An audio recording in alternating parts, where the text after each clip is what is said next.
নমস্কার বন্ধুরা, কেমন আছো সবাই? লিলিয়ান অদ্রিজা মা মেয়ের এই ছোট্ট ব্লগটিতে সবাইকে স্বাগত জানাই। আজ বুধবার, এখন সকাল 6:30 মতো বাজে। আমরা তিনজনই সকাল সকাল স্কুলে এসে উপস্থিত। গতকাল আরব স্কুলে আসতে পারেনি, ওর দাঁতে প্রচণ্ড ব্যথা ছিল। ডক্টরকে দেখিয়ে ওষুধ খেয়ে আজ একটু ভালো আছে। একটু থাকতে না থাকতেই অদ্রিজার গাড়ি এসে হাজির। পিছনের সিটে বসবে বলে সব ছেলেগুলি এক এক করে নেমে পড়েছে। আর এই দেখো, এইদিকে যাচ্ছে পরের পর স্কুলের গাড়ি। অদ্রিজার আঙ্কেল ওর ব্যাগটি নিয়ে একদম যেখানে ব্যাগ রাখে সেই পিছন দিকে রেখে দেবে, আর বাচ্চারা সব সামনে উঠে পড়বে। ভিডিও করা দেখে বাচ্চাদের ভীষণ আনন্দ হয়। এরপর একে একে সবাই গাড়ির মধ্যে ঢুকে পড়ছে। ছোট ছোট ছেলে মেয়ে তাহলেও গাড়ির মধ্যে প্রচণ্ড বদমাশি করতে করতে যায়। তবে এই ছোটোবেলাটা আর কদিনের, একদিন ওরা বড় হয়ে যাবে, তখন সবাই শান্ত হয়ে পড়বে। জায়গায় জায়গায় দাঁড়িয়ে স্টুডেন্টদেরকে তুলতে তুলতে গাড়িটি এগিয়ে যায়। এই দেখো, ড্রাইভার আঙ্কেল আরবকেও ছাড়ে না, ওর সাথেও একটু মজা করে নেয়। ওকেও বলছে যে এই গাড়িতে উঠে পড়, চল তোকে স্কুলে পৌঁছে দিই। কিন্তু ওর গাড়ি তো আলাদা, তাই ও এই গাড়িতে উঠতে পারবে না। এবার অদ্রিজাদের গাড়িটি আস্তে আস্তে ছেড়ে দিল। আমাদের সকলকেই ওরা বাই করলো আর বেরিয়ে পড়লো। এরপর আমি আর আরব সোজা স্কুলে পৌঁছাবো। এখন ওর গাড়ির অপেক্ষা। এতক্ষণ সময়টা স্কুলের মধ্যে ওকে রাখা খুব চাপের।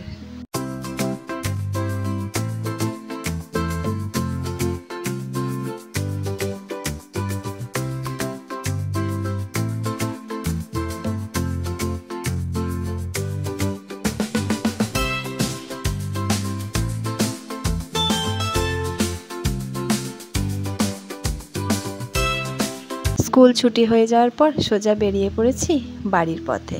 দেখতেই পাচ্ছ রাস্তার মধ্যে দিয়ে যাচ্ছি। একটু পরে দেখাবো একটা বিশাল প্যান্ডেল। এই যে দেখতে পাচ্ছ, কিছুদিন আগেই আমি দেখিয়েছিলাম প্যান্ডেলটা একটু একটু শুরু হচ্ছে। এখন এই প্যান্ডেলটা বিশাল আকার ধারণ করেছে। সামনেই মায়ের পুজো, তাই অনেক দিন আগের থেকে তার প্রস্তুতি চলছে। তবে একটা জিনিস লক্ষ্য করবে, 2-3 মাস আগের থেকে যদি প্যান্ডেল করা শুরু করে তাহলে মনটা কতটা ভরে যায়। চলো, এরপর বাড়ি পড়ছে সোজা বিকেলবেলায়। আমি বিকেলবেলায় উপস্থিত হয়ে গেছি। এখন অদ্রিজাকে সাজানো চলছে। স্কুল থেকে ফিরে মাঝখানের যে সময়টুকু, সেটাতে রান্নাবান্না করে খাওয়া দাওয়া করে বাগানো গুছানো করে একদম সোজা বিকেলবেলা হয়ে গেল। আজ 22শে শ্রাবণ, তারই তোড়জোড়। এই যে অদ্রিজা রেডি হয়ে গেছে, আমিও একটু রেডি হয়ে নিয়েছি। এরপর আমরা সোজা বেরোবো।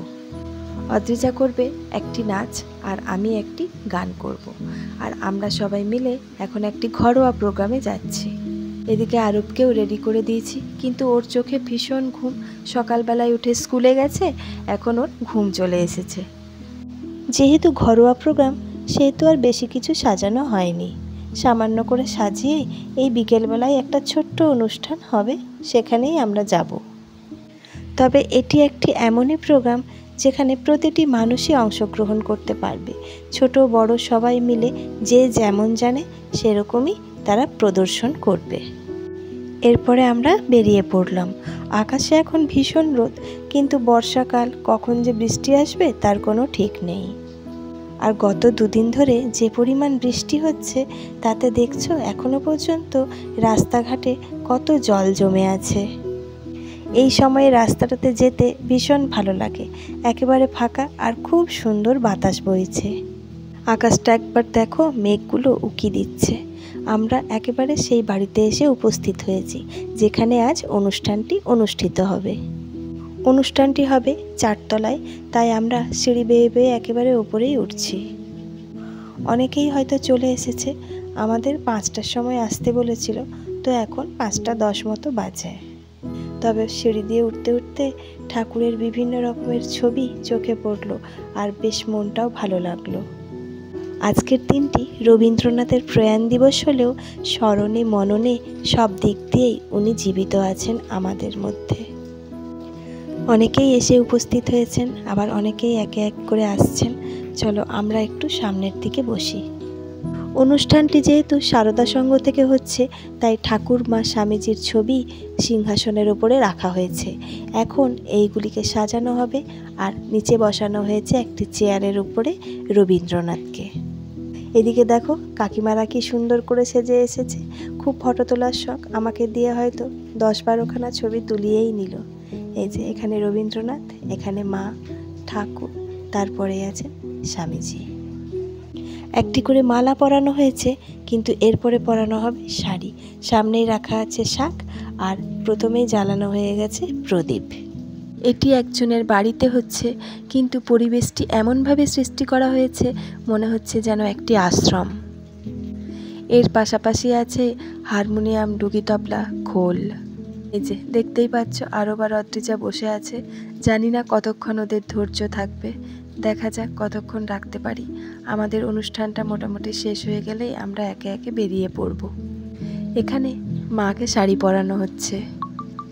ছবিগুলি দেখবে ফাঁকা দেখতে ভালো লাগে না, শাড়িটি পরানো হলে সুন্দর রূপটি ফুটে ওঠে। ঠাকুরের ধুতি পরানো হয়ে গেছে, এখানে হচ্ছে স্বামীজির ধুতি পরানো। এই সব কাকিমারা মিলেই জানেন এই সংঘটি চালান। কি সুন্দরভাবে মিলেমিশে এই সংঘটি চলছে, আর প্রত্যেকটি অনুষ্ঠানে সকল মানুষকে আমন্ত্রণ জানানো হচ্ছে।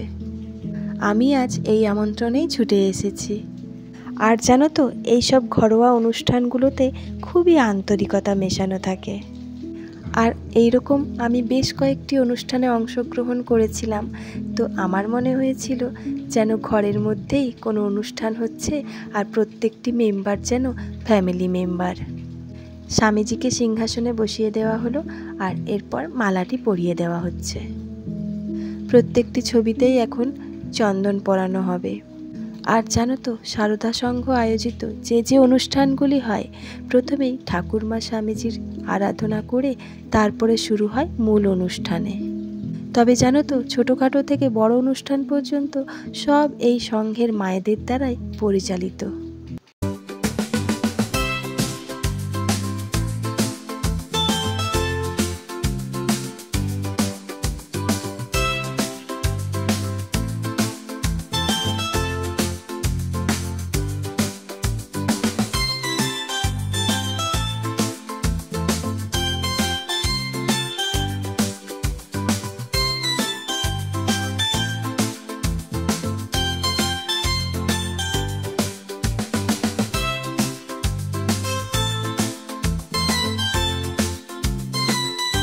ঠাকুরমা স্বামীজির চিত্রে চন্দনের টিপ পরানো হলো। এরপর এই চন্দন তুলে দেওয়া হবে ভক্তদের কপালে। এই সব সাজানো গোছানো আয়োজন, এত এত মানুষকে ডাকা, সব কিছু এই মায়েদের দ্বারাই সম্পন্ন হয়েছে। ছবিগুলিতে শাড়ি পরানোর পরে কি সুন্দর দেখতে লাগছে দেখো। তবে জানো তো, একটা জিনিস ভেবেই আমার মনটা খারাপ হয়ে যাচ্ছে, কারণ আমি শাড়ি পরে আসতে পারিনি।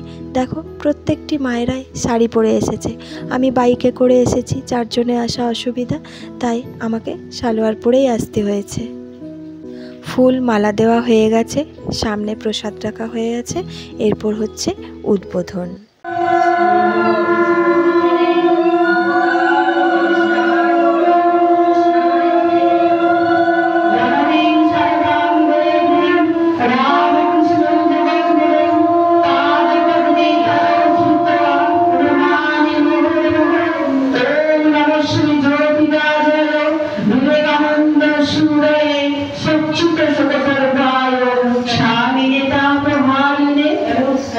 এরপরেই শুরু হলো উদ্বোধনী সঙ্গীত। সারদা সংঘের সকল মেম্বাররা মিলে এই সঙ্গীতটি পরিবেশন করলো। রবীন্দ্রনাথের আগুনের পরশমণি গানটি দিয়ে উদ্বোধন করা হলো। উদ্বোধনী সঙ্গীত হিসাবে রবীন্দ্রনাথের বহু গান বিখ্যাত, কিন্তু তারই মধ্যে এই গানটি বেশি মর্মস্পর্শী। বেশিরভাগ অনুষ্ঠানেই দেখবে এই গানটিকেই বেশি প্রাধান্য দেওয়া হয়। আর যারা গাইছেন তাদেরকে তোমরা দেখতেই পাচ্ছ, সব কাকিমা জেঠিমা। এরপরেই শুরু হচ্ছে রবীন্দ্রনাথের প্রতিকৃতিতে মাল্যদান। এই বাড়িটির যিনি মালিক, তার দ্বারাই মাল্যদানটি সম্পন্ন হলো। এরপরে শুরু হলো ঠাকুরমা স্বামীজির আরতি। ঠাকুরের যে গানটি দিয়ে বেলুন মঠে আরতি করা হয়, সেই গানটি দিয়েই আজকে এখানে আরতি করা হলো। আর আরতির শেষে দেওয়া হলো জয়। এরপর আরতির সমস্ত শিখা প্রত্যেকের মাথায় মাথায় ঠেকিয়ে দেওয়া হচ্ছে। বাড়ির মধ্যেও এই পরিবেশটি এত সুন্দর সৃষ্টি হয়েছে যেন মনে হচ্ছে একেবারে মন্দির। এক এক করে আরতি হয়ে চলেছে। আরতির পর শুরু হবে মূল অনুষ্ঠান। মূল অনুষ্ঠানের শুরুতেই আছে রবীন্দ্রনাথ ঠাকুরের একটি বিখ্যাত কবিতা।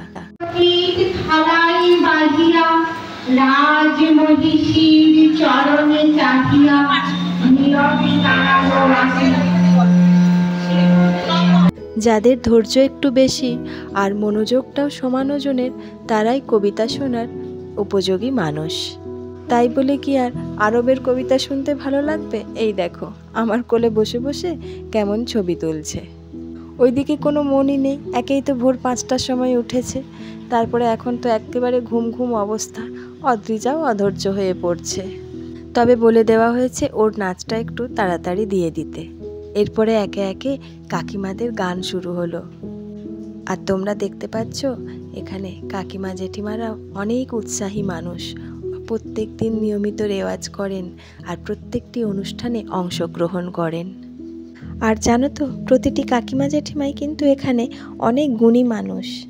এই দেখো একের পর এক গান চলতে চলতে আরব কখন ঘুমিয়ে পড়েছে, আর আমাকে বারবার উঠতে হচ্ছে বলে একটি ঠাম্মির কোলে শুয়ে ঘুমিয়ে পড়েছে।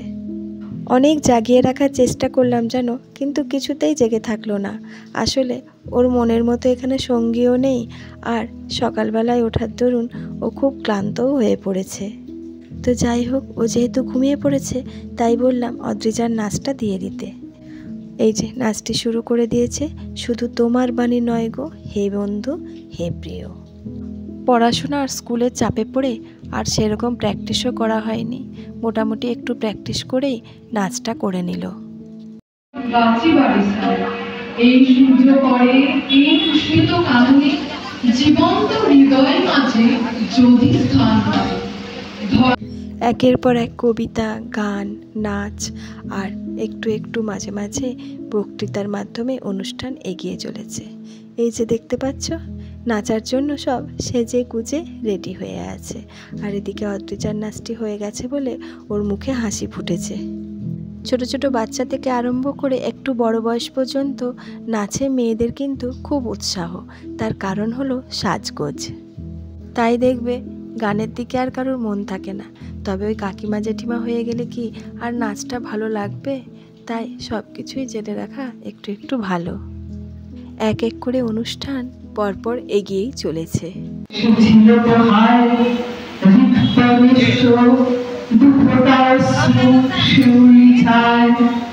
22শে শ্রাবণ সেই বাদ হয়ে গেল। পরের যে আশিক যান সেই চায়ে চুমুক দিতে দিতে অনুষ্ঠান দেখার যে আনন্দ সেটাই সবাই উপভোগ করছে। আর অনুষ্ঠান একেবারে শেষের দিকে। আরব একদম ঘুমে কাদা হয়ে গেছে, আর আমিও আর বেশিক্ষণ বসে থাকবো না, তাই এরপরে ফিরছি বাড়ি। তো চলো বন্ধুরা, ভিডিওটা কেমন লাগলো কমেন্ট করে জানিও। ভালো লাগলে লাইক করো, যারা যারা সাবস্ক্রাইব করোনি তারা সাবস্ক্রাইব করে দিও আর শেয়ার করো। তোমরা সবাই খুব খুব ভালো থেকো, সুস্থ থেকো, আনন্দে থেকো।